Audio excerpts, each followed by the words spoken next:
हरे कृष्ण कृष्ण कृष्ण हरे हरे हरे राम राम राम हरे हरे।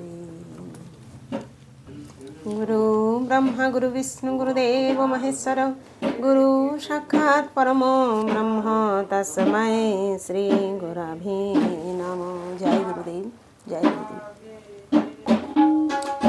पाठ करछि श्रीमद् भागवत गीता त्रयोदश अध्याय प्रकृति पुरुष विवेक योग श्लोक नंबर 22।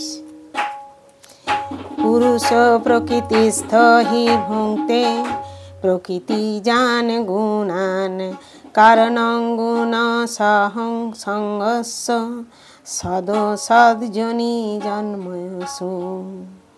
पुरुष माने जीव प्रकृतिस्थ जड़ प्रकृतिते अवस्थित हुए ही माने अवश्य भुंक्ते भोग करे प्रकृति जान प्रकृति जात गुणेर गुण संग गुणाम गुण समूह कारणम कारण गुण संग प्रकृतिर गुणेर संग प्रभावे अश्व এই জীবের সদ সদ ভালো ও মন্দ যোনি যোনিতে জন্মসু জন্ম হয়।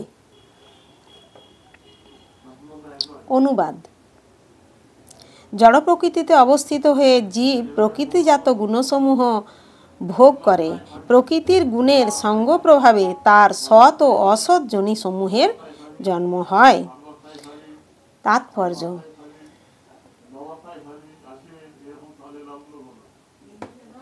জীব কিভাবে এক দেহ থেকে আরও এক দেহে দেহান্তরিত হয় তা বোঝার জন্য এই শ্লোকটি অত্যন্ত গুরুত্বপূর্ণ।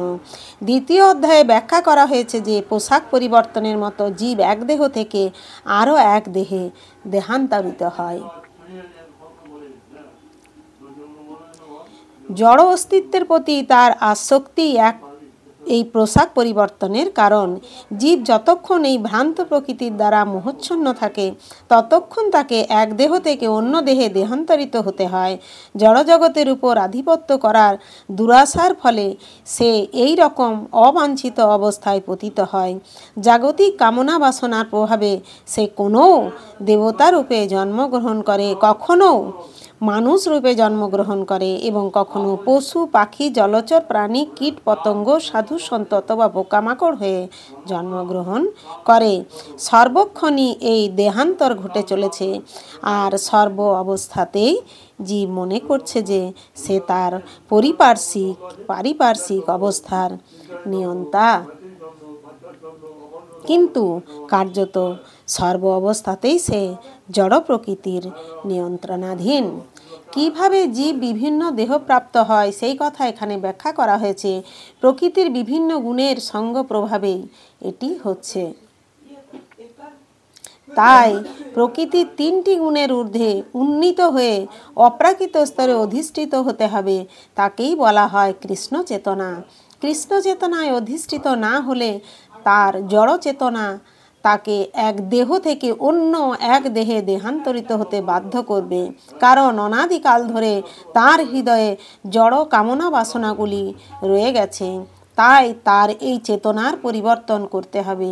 সেই পরিবর্তন সম্ভব হয় কেবল নির্ভরযোগ্য সূত্র থেকে শ্রবণ করার মাধ্যমে।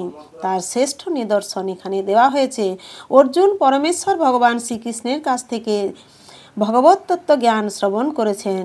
জীব যদি এই শ্রবণের পন্থা অবলম্বন করে তাহলে সে জড়জগতের উপর আধিপত্য করার লালিত বাসনা ত্যাগ করতে সক্ষম হয় এবং জড়জগতের উপর তার অধিপত্য করার বাসনা যত কমতে থাকবে সেই অনুপাতে সে ক্রমে ক্রমে দিব্য আনন্দ অনুভব করে থাকে। একটি বৈদিক মন্ত্রে বলা হয়েছে যে পরমেশ্বর ভগবানের সঙ্গ লাভে তার জ্ঞান যতই বর্ধিত হয় ততই সে নিত্য আনন্দময় জীবন আস্বাদন করতে থাকে। হরে কৃষ্ণ কৃষ্ণ কৃষ্ণ হরে হরে হরে রাম রাম রাম হরে হরে। জয় গুরুদেব জয় গুরুদেব জয় গুরুদেব।